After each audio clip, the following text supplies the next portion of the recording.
আরেকটা প্রজাতি বের হবে, এর নাম ইয়াজুজ আর মাজুজ। নাম শুনেছেন? এই যে এই সূরার মধ্যেই আছে, এই সূরা কাহাফের কথা বললাম না, সূরা কাহাফের পিছনের দিকে আছে ইন্না ইয়াজুজ ওয়া মাজুজ মুফসিদুনা ফিল আরদ। যুলকারনাইন বাদশার কথা পড়বেন, তিনি যে দেয়াল নির্মাণ করে দিয়েছিলেন লোহা এবং তামা দিয়ে, মনে আছে, পড়েছেন? আচ্ছা, এই ইয়াজুজ আর মাজুজ যখন বের হবে, পৃথিবীর পানি খেয়ে শেষ করে ফেলে দিবে একেবারে। এর এত বেশি হিংস্র হবে যে এদের সাথে লড়াই করার মতো ক্ষমতা কোনো মানুষেরই থাকবে না। এমনকি ঈসা আলাইহিস সালামেরও নয়। ঈসা আলাইহিস সালাম তুর পাহাড়ে চলে যাবেন মুসলিমদেরকে নিয়ে, তুর পাহাড়ের ভিতরে মুসলিমরা সেখানে লুকিয়ে থাকবে, পৃথিবীর মেসাকার অবস্থা হয়ে যাবে, পৃথিবীর পানি খেয়ে শেষ করে ফেলে দিবে হিংস্র প্রজাতি। তখন ঈসা আলাইহিস সালাম আল্লাহর কাছে দোয়া করবেন, আল্লাহ এই বিভৎস জাতিকে ধ্বংস করো। আল্লাহ রাব্বুল আলামিন তখন ওই ইয়াজুজ আর মাজুজের এই কাঁধে, ঠিক কাঁধের মাঝখানে একটা ভাইরাস জন্ম দিবেন। কি জন্ম দিবেন? ওই যে বলি না মহামারীর ভাইরাস, অমুক ভাইরাস তমুক ভাইরাস, এই ভাইরাস আরও সামনে আছে বাকি এখন।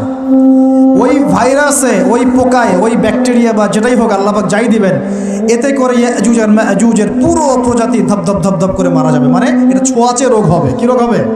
ছোঁয়াচে। ঠিক যেমন আমরা একটু করোনা দেখলাম না, একজন থেকে আরেকজন, একজন থেকে আরেকজন, এরকম জিনিস চলবে আরও বিশ্বে। আর এখনকার নতুন রিসার্চ হচ্ছে ওই সাইবেরিয়া অঞ্চলের যে বরফগুলো আছে না, ওর নিচে এই 1 লাখ বছর, 1.5 লাখ বছর, 2 লাখ বছর আগের ভাইরাসগুলো নতুন করে জায়গা শুরু করেছে। হ্যাঁ, এগুলো বিজ্ঞানীরা বলছেন যে এগুলো আবার কোন দিন জানি পৃথিবীতে আত্মপ্রকাশ করা শুরু হয়।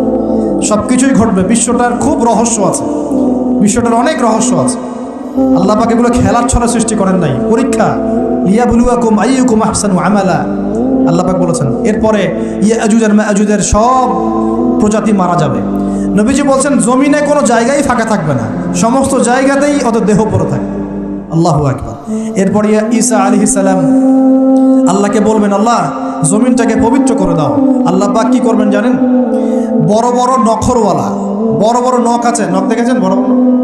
বড় বড় নখওয়ালা একটা স্পেশাল প্রজাতির পাখি আল্লাহ পাঠাবেন। কি পাঠাবেন? পাখি। এটা কোন পাখি, কি নাম আমরা জানি না, মহাবিশ্বের কোন জায়গা থেকে আসবে তাও জানি না, পৃথিবীতে আছে কিনা তাও জানি না, আল্লাহ পাঠাবেন। আবাবিল, তয়রন আবাবিল যখন আল্লাহ পাখি পাঠিয়েছিলেন না, ও আরসালা আলাইহিম তয়রন আবাবিল। আসলে ওই পাখির নাম কিন্তু আবাবিল না, আবাবিল মানে হচ্ছে ঝাঁকে ঝাঁকে। তো ওই পাখি কি আর দেখা গেছে? ওই রকম করে পাথর কেউ নিক্ষেপ করেছে? আর ঠিক এরকম করে এই এক শ্রেণীর পাখি আল্লাহ পাঠাবেন যাদের নখগুলো খুব বড় বড় হবে, বিশাল বিশাল নখ। এই নখগুলো দিয়ে তারা দেহগুলোকে উঠাবে, উঠিয়ে নিয়ে কোথায় যে ফেলে দেবে আল্লাহ ভালো জানে। সুবহানাল্লাহ, আল্লাহু আকবার। আল্লাহ পাক বিশ্বে কত কি বাকি রেখেছেন এখন। এরপরে আল্লাহ পাক কি করবেন জানেন? আল্লাহ পাক বৃষ্টি বর্ষণ করবেন। এত বেশি বৃষ্টি হবে, এত বৃষ্টি হবে, জমিন ধুয়ে পরিষ্কার হয়ে যাবে। হাদিসে আসছে জমিন একদম চকচক করবে, জমিটা পরিষ্কার হয়ে চকচক করতে থাকবে। এরপরে, কারণ ওই ভাইরাস তো ধুইতে হবে না, ভাইরাসকে ধুয়ে সাফ করতে হবে। তারপরে ঈসা আলাইহিস সালামের সময়ে বলা হচ্ছে, তার সময়ে একটা ডালিম দেখেছেন কিনা? আনার ডালিম, এই ডালিমের যে খোসা হয় না, এই ডালিমের খোসার নিচে একটা পুরো পরিবার আশ্রয় নিতে পারবে। কি বুঝলেন? এত বড় বড় ফল হবে, এত বরকত হবে জমিনের মধ্যে। কখন বরকত হয়? যখন একটা জনপদের অধিবাসীরা আল্লাহর সামনে আত্মসমর্পণ করে, তখন আল্লাহ বরকত দেন। আমরা কি আত্মসমর্পণ করছি? এই জন্যই তো অর্থনৈতিক মন্দা চলছে। এমনি নাকি? সুদ খাচ্ছেন, দিব্যি ঘুষ খাচ্ছেন, দুর্নীতি করছেন, জেনা করছেন, মানুষের সম্পদ আত্মসাৎ করছেন, মাপে কম দিচ্ছেন, আবার নামাজও পড়ছেন, মাশাআল্লাহ। তো বরকত কোত্থেকে আসবে? তো বরকত তখন আসে যখন একটা কওম আল্লাহর সামনে সম্পূর্ণ আত্মসমর্পণ করে। একটা ডালিম হবে, এটা রূপকথা নয়, এগুলা গাল গল্প বলছি না। এই প্রতিটা কথা আল্লাহ পাকের ওহী থেকে আসছে, এর একটা কথা মিথ্যা হবে না ইনশাআল্লাহ তাআলা। বিশ্ববাসীরা দেখবে একটা ডালিমের নিচে একটা পরিবার আশ্রয় নিতে পারবে। এত স্পেসিফিকলি বলা হয়েছে হাদিসগুলোতে। নবী সাল্লাল্লাহু আলাইহি ওয়াসাল্লাম বলেছেন যে 10 জন ঘোড়সাওয়ার, কয়জন ঘোড়সাওয়ার? 10 জন ঘোড়সাওয়ার বের হবে ইমাম মাহদির সময়, যারা খোঁজ নিতে যাবে যে দেখি দাজ্জাল বের হয়েছে কিনা। ঘোড়ায় করে খোঁজ নিতে যাবে, দেখি দাজ্জাল বের হয়েছে কিনা। ওই 10, নবীজি বলছেন আমি ওই 10 জনের নামও জানি, ওদের বাবার নামও জানি। সুবহানাল্লাহ, এত স্পেসিফিক জ্ঞান দেওয়া হয়েছে আল্লাহর পক্ষ থেকে নবী সাল্লাল্লাহু আলাইহি ওয়াসাল্লামকে। তার হাদিস থেকে বলছি, ডালিমের নিচে পরিবার আশ্রয় নিতে পারে। তো অনেকে হয়তো হাসবে, কি বলে একটু উল্টাপাল্টা কথা, তাই না? নাস্তিকরা মনে করতে পারে যে হাসবে, আর হাহারি এক দিয়ে রেখে দেবে। এখন মানুষ ফেসবুকের মতো চিন্তা করে, ফেসবুকের মতো হাসে, ফেসবুকের মতো কাঁদে, মানুষ এখন রোবটিক হয়ে গেছে, ঠিক আছে। আচ্ছা, তো এরপর কি? এরপরে বরকতের এই সময়টা শেষ হয়ে যাবে কখন? যখন মানুষ আবার সেই জেনা, পাপ, শিরিক, কুফর এগুলোতে লিপ্ত হবে। আল্লাহ রাসূল বলছেন এমন একটা মানুষও বাকি থাকবে না, একটা মানুষও না যে খালি লা ইলাহা ইল্লাল্লাহ কালিমাটা পড়তে জানে, এমন একটা মানুষও বাকি থাকবে না। বলেন নাউযুবিল্লাহ। ওরা হবে এই পৃথিবীর সবচেয়ে নিকৃষ্ট মানুষ। ওদের চেয়ে নিকৃষ্ট কোনো মানুষ এই পৃথিবীতে হবে। এখনও কি এরকম সময় আসে নাই? এখন কি লা ইলাহা ইল্লাল্লাহ আছে না? পূর্ণাঙ্গ প্রয়োগটা নাই, কিন্তু কালিমা তো আছে কি না? তখন নবীজি বলছেন এমন একটা যুগ আসবে যে লা ইলাহা ইল্লাল্লাহ বলার মতো একটা মানুষ খুঁজে পাওয়া যাবে না, আর মানুষ রাস্তাঘাটে কুকুরের মতো জেনা করবে। রাস্তাঘাটে কুকুর যেমন সঙ্গম করে না রাস্তাঘাটে, ওই রকম করে মানুষ রাস্তাঘাটে জেনা করবে। ওই সময়ে আল্লাহ রাব্বুল আলামিন পশ্চিম দিক থেকে সূর্য উঠাবেন। কোন দিক থেকে? সূর্য সত্যি পশ্চিম দিকে উঠবে। পৃথিবী একদিকে ঘুরছে না এখন, কে জানে আল্লাহ পাক পৃথিবীর ঘূর্ণন থামিয়ে উল্টা দিকে ঘোরাতে পারেন না? অবশ্যই পারেন। আল্লাহ পাকের জন্য এটা খালি বলা, কুন ফায়াকুন, হও হয়ে যাও ব্যাস। পুরো বিশ্বের বড় বড় ডিপার্টমেন্টগুলো কারা নিয়ন্ত্রণ করছে? আমরা নিয়ন্ত্রণ করছি? জি না। এমনকি খ্রিস্টানরাও নিয়ন্ত্রণ করছে না, বরং ওরাই নিয়ন্ত্রণ করছে। আপনাকে গভীরে ঢুকতে হবে তো।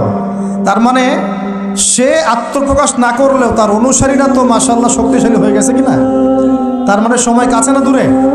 কাছে। এটা বোঝার জন্য কি ভবিষ্যৎবাণী করা লাগে? গণক হওয়া লাগে? জ্যোতিষী হওয়া লাগে? এটা বোঝার জন্য কোরআন সুন্নাহর সাথে শেষ জামানা স্টাডি করলেই হয়। Economics, world affairs, history study করলেই বুঝতে পারেন, হৃদয়ের চোখ খুলে যাবে ইনশাআল্লাহ। আল্লাহ পাক বোঝার তৌফিক দান করুন। এখন সে বের হয়ে বিশ্বটাকে শাসন করবে ঠিকই, কিন্তু তার সাথে লড়াই করার ক্ষমতা ওই সময় মুসলিমদের থাকবে না। তখন আল্লাহ পাক পাঠাবেন ওই যে সত্যিকারের মাসিহ ঈসা আলাইহিস সালাম। কাকে পাঠাবেন? তিনি নামবেন সিরিয়ায়। কোন দেশে?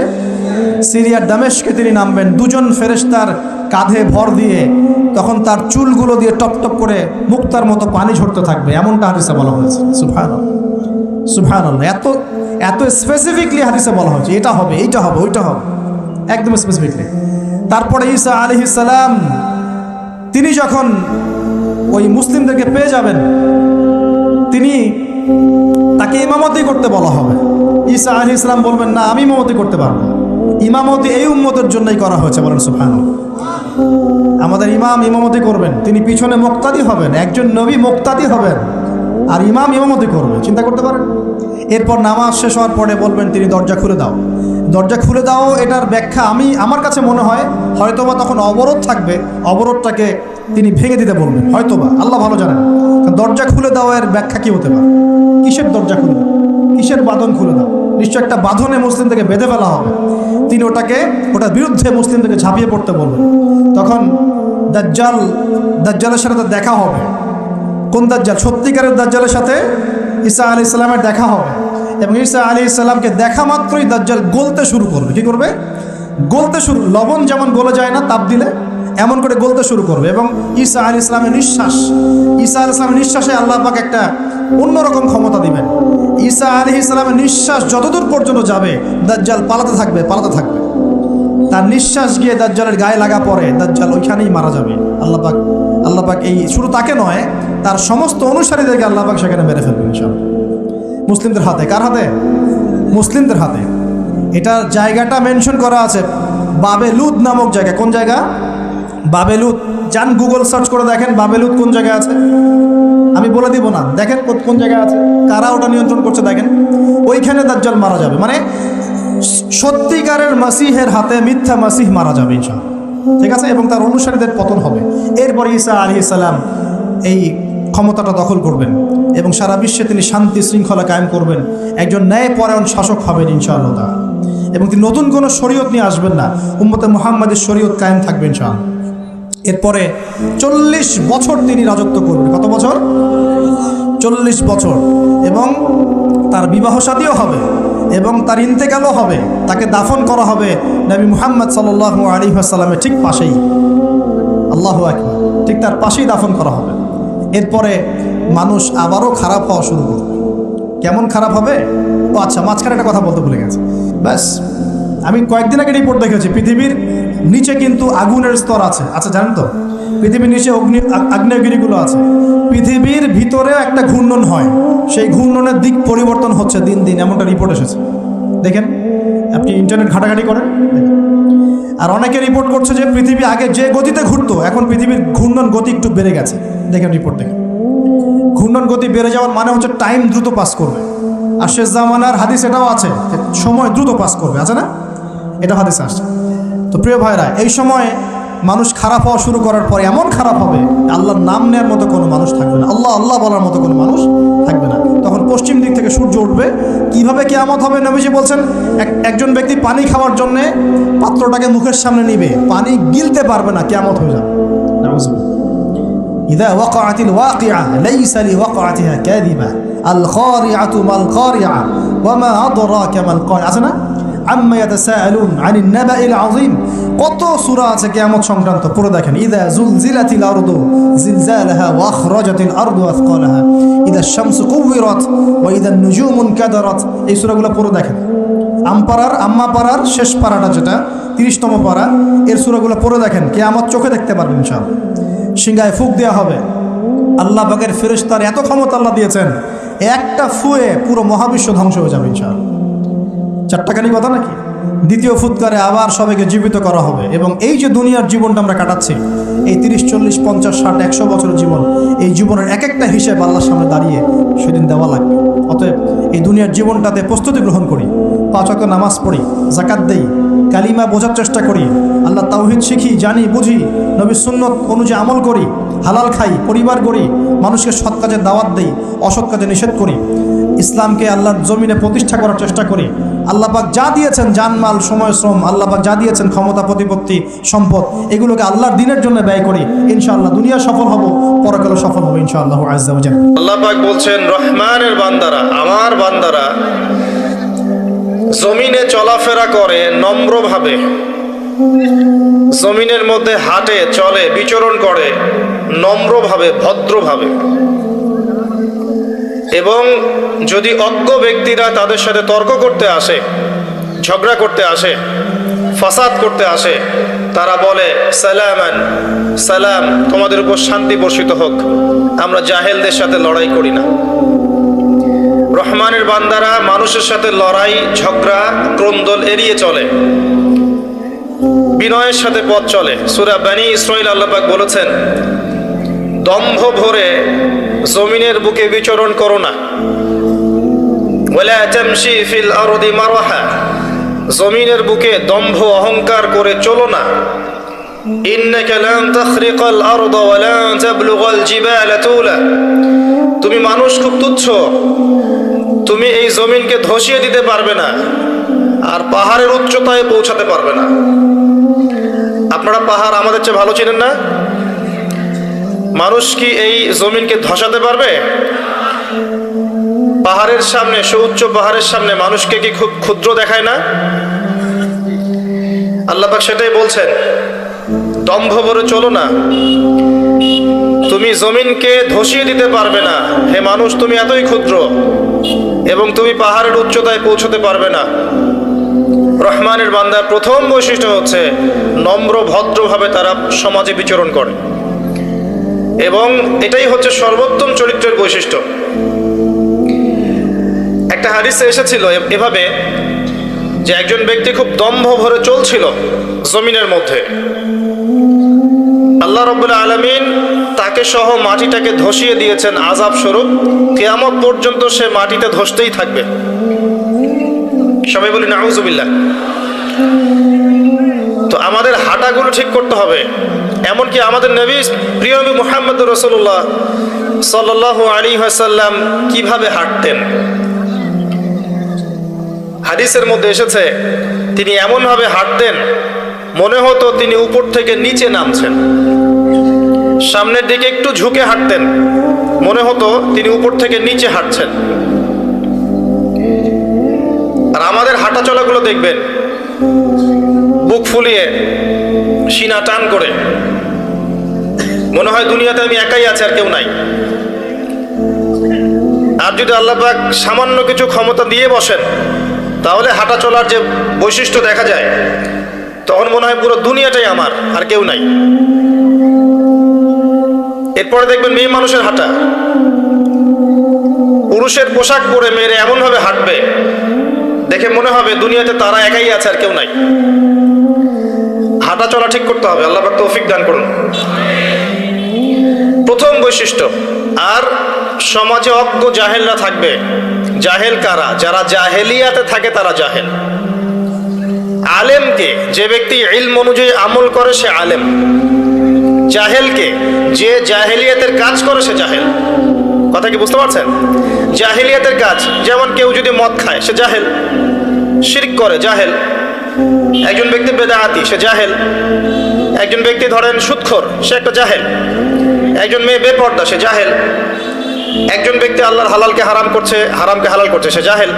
যে জাহেলিয়াতে লিপ্ত আছে এই ব্যক্তি জাহেল। তো জাহেলরা আল্লাহর বান্দাদেরকে কষ্ট দিতে চাইবে, গায়ে পড়ে কষ্ট দিতে চাইবে। তখন তারা বলবে সালাম, শান্তি বর্ষিত হোক তোমাদের উপরে। লা নাবতাগিল জাহিলুন, আমরা জাহেলদের সাথে ঝগড়া ফাসাদ করি না। আল্লাহ পাক আমাদের সবাইকে প্রথম বৈশিষ্ট্যটা অর্জন করার তৌফিক দান করুন, আমিন। দ্বিতীয় আয়াতে আল্লাহ পাক বলছেন ওয়াল্লাযীনা ইয়াবিতুনা লিরাব্বিহিম সুজদান ওয়া কিয়ামা। রহমানের বান্দাদের দ্বিতীয় বৈশিষ্ট্য হচ্ছে তারা রাত্রি যাপন করে। রাত্রি এমনভাবে যাপন করে যে তারা সেজদায় আছে অথবা সলাতে দণ্ডায়মান আছে। এখানে তাহাজ্জুদের সলাতকে বোঝানো হয়েছে। মূলত রাতের সলাত মাগরিব এবং ইশার সলাত, কিন্তু রাত্রি যাপন বলতে বোঝানো হয় বিছানা থেকে উঠে, ঘুমানোর পর বিছানা থেকে উঠে আবার আল্লাহর সামনে দাঁড়ানো। এটা হচ্ছে শেষ রাতের সলাত বা তাহাজ্জুদের সলাত। আল্লাহ পাক আমাকে সহ আপনাদের সবাইকে আদায় করার তৌফিক দান করুন। একটা হাদিসের মধ্যে এসেছে যে রাসূলুল্লাহ সাল্লাল্লাহু আলাইহি ওয়াসাল্লাম বলেছেন, শেষ রাতে, রাতের শেষ অংশে আল্লাহ রাব্বুল আলামিন প্রথম আসমানে নেমে আসেন। আল্লাহ কিভাবে নেমে আসেন এটার ব্যাখ্যা করার সামর্থ্য আমাদের নাই, ক্ষমতাও নাই, প্রয়োজনও নাই। এটা আল্লাহর শান, আল্লাহ পাক যেভাবে সেভাবেই নেমে এসে আল্লাহ পাক বলেন শেষ রাতে, কে আছো, কে আছো আমার কাছে কিছু চাইবে আমি তোমাকে দিব, কে আছো আমাকে ডাকবে আমি তোমার ডাকে সাড়া দিব, কে আছো আমার কাছে ইস্তেগফার করবে আমি তোমাকে মাফ করে দিব। ফজর পর্যন্ত আল্লাহ পাক এভাবেই বলতে থাকেন। আর আমরা ওই সময় কি করি ভাই? দুনিয়াবি কাজে ব্যস্ত থাকি, সিরিয়াল দেখতে থাকি, অথবা ঘুমাই, অথবা মৌজ মাস্তি করি, তাই না ভাই? বেশিরভাগ মানুষ এমনই করে। জান্নাতে স্পেশাল কিছু কক্ষ আছে, স্পেশাল কিছু গুরফা থাকে না, কিছু স্পেশাল ঘর বাড়ি। কমন বাড়ি এক জিনিস, স্পেশাল বাড়ি আর এক জিনিস না? স্পেশাল বোঝেন কি আমার কথা? ভাষা বুঝতে পারছেন? আমি অবশ্য আপনাদের ভাষা বুঝি না, আপনারা আপোষে কি বলেন আমি বুঝি না। তো যাই হোক, আমি চেষ্টা করছি যে ভাষা সবাই বোঝে সেই ভাষাই ব্যবহার করার জন্যে।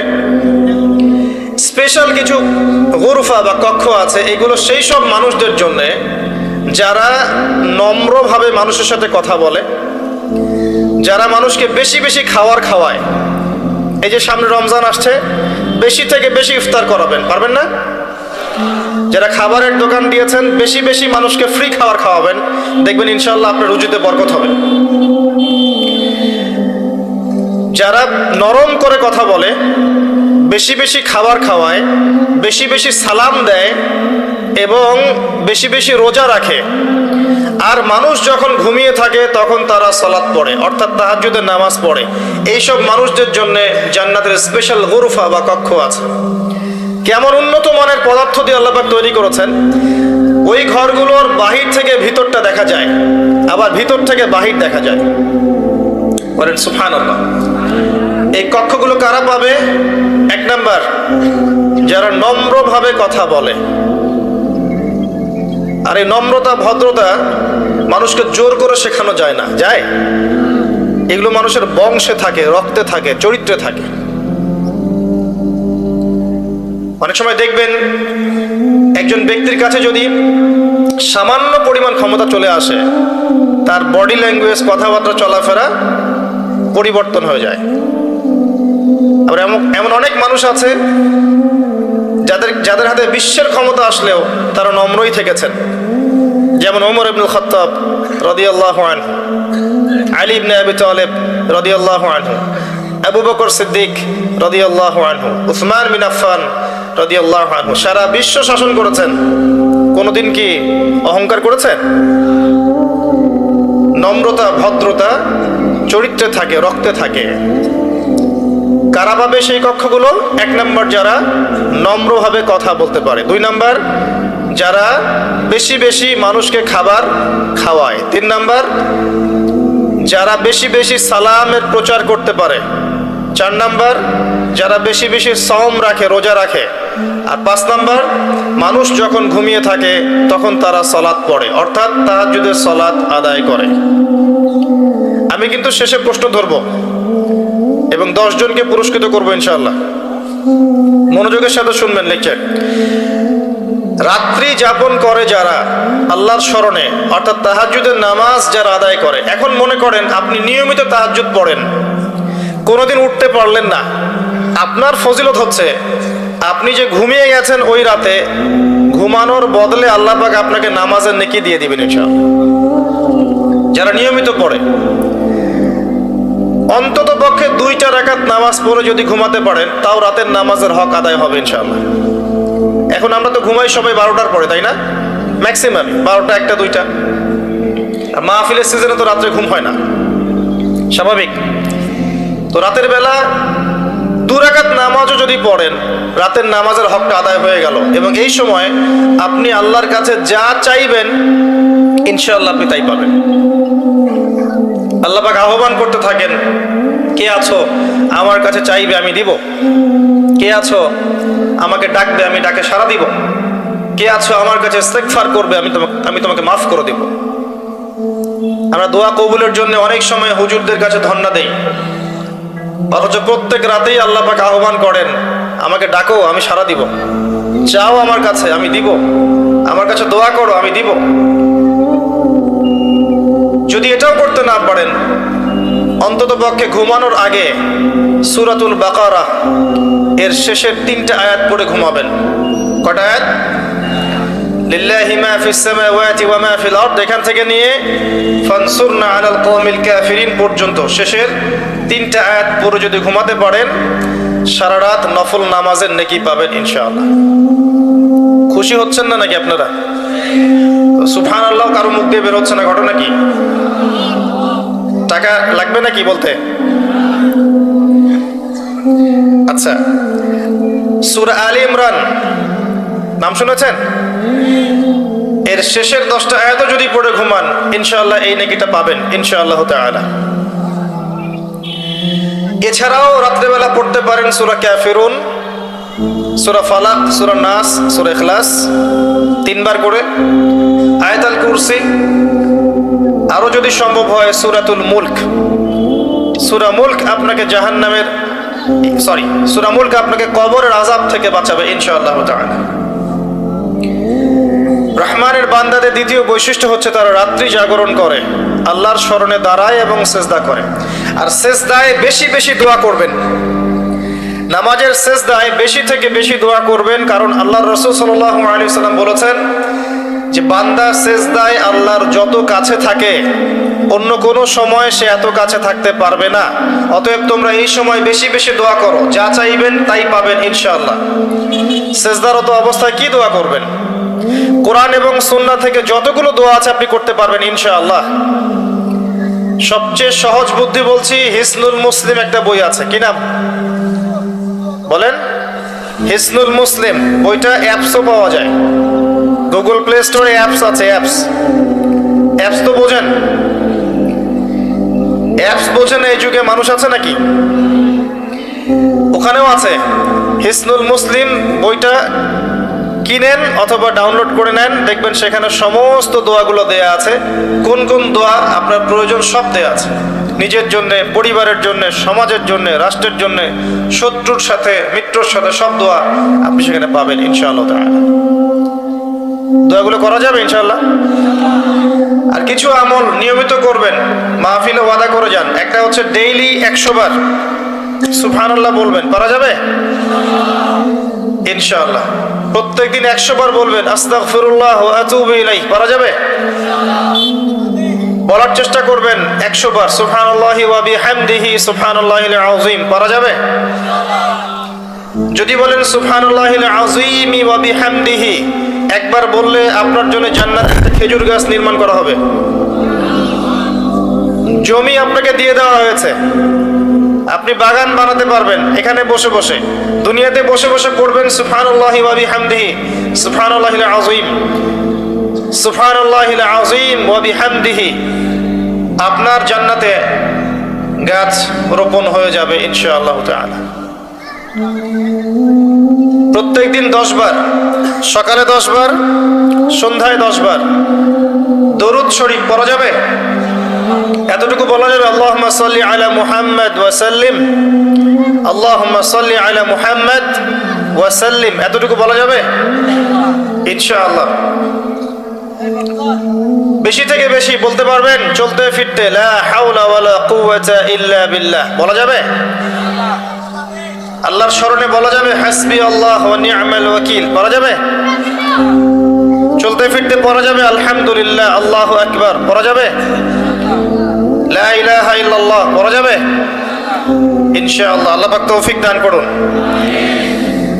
তার রহমানের বান্দার দ্বিতীয় বৈশিষ্ট্য, রাতের বেলা তারা সালাত আদায় করে এবং তারা এই দোয়াটা করে। কোন দোয়াটা? তৃতীয় আয়াতে আল্লাহ পাক বলছেন ওয়াল্লাযীনা ইয়াকুলুন, এবং যারা বলে, কি বলে? রব্বানা সরিফ আন্না আযাব জাহান্নাম ইন্না আযাবাহা কানা গরামা ইন্নাহা সাআত মুস্তাকাররা ওয়া মুকামা। আল্লাহ পাক বলছেন রহমানের বান্দারা রাত্রি জাগরণ করে, সেজদা দেয়, কিয়াম করে এবং এই দোয়াটা করে, রব্বানা, হে আমাদের প্রতিপালক, ইসরিফ আন্না আযাব জাহান্নাম, আমাদেরকে জাহান্নামের আযাব থেকে বাঁচান, আমাদেরকে জাহান্নামের আগুন থেকে হেফাজত করুন, রক্ষা করুন। ইন্না আযাবাহা কানা গরামা, নিঃসন্দেহে জাহান্নামের শাস্তি প্রচন্ড ভয়ঙ্কর। অর্থাৎ সেজদায় তারা আল্লাহর কাছে জাহান্নামের আগুন থেকে আশ্রয় চায়।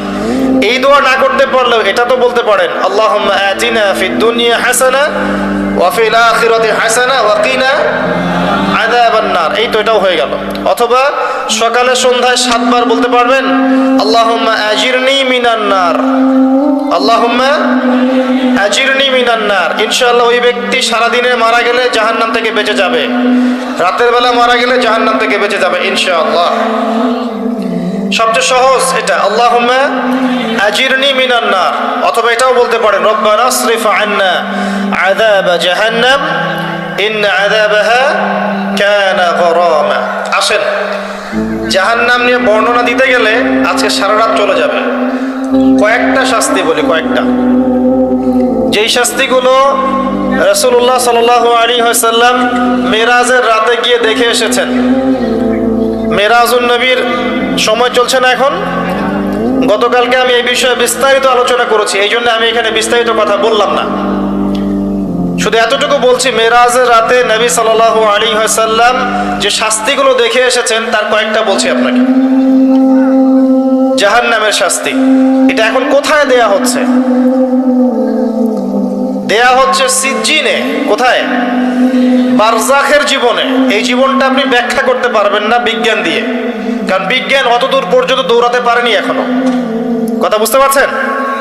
আমি তো বারবার বলি, বিজ্ঞানকে জিজ্ঞাসা করবেন রূহ বা আত্মা কাকে বলে, শেষ, দৌড় শেষ। রূহ বা আত্মা কাকে বলে? এটা কি কঠিন না তরল না বায়বীয় না কি? এটা জিজ্ঞাসা করেন সায়েন্সকে, উত্তর দিতে পারবে? একজন ব্যক্তি জীবিত, একজন মৃত, কি নাই? মৃত মানুষের মধ্যে কি নাই?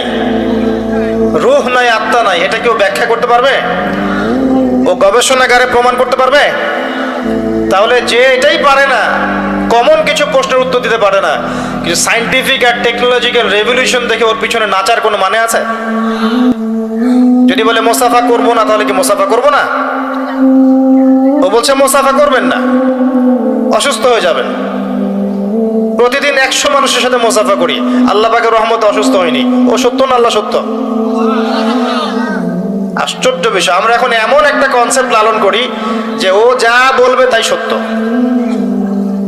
ও যদি বলে যে পৃথিবী থেকে অনেক দূরে একটা গ্রহের সন্ধান পাওয়া গেছে যেখানে হুর আছে, তারপরে যে নদী আছে, মধুর নদী, তারপরে কি দুধের নদী, শরাবের নদী, সোনা দিয়ে সেই গ্রহটা বানানো, মতি জহরত আছে, মানুষ বলবে হ্যাঁ ঠিক এটা আছে, তাই বলবে না? মানুষের মাথা এখন এমন হয়ে গেছে, মানুষের মাইন্ডসেটটা এখন এমন হয়ে গেছে, ও না বললে কোনো কিছু সত্য না। তো আল্লাহ পাক যে বলেছেন কোরআনে জান্নাতের কথা, বিশ্বাস করা যায় না? ও বললে তারপর বিশ্বাস করবেন? এই শিরকি আকীদাটা বাদ দেন।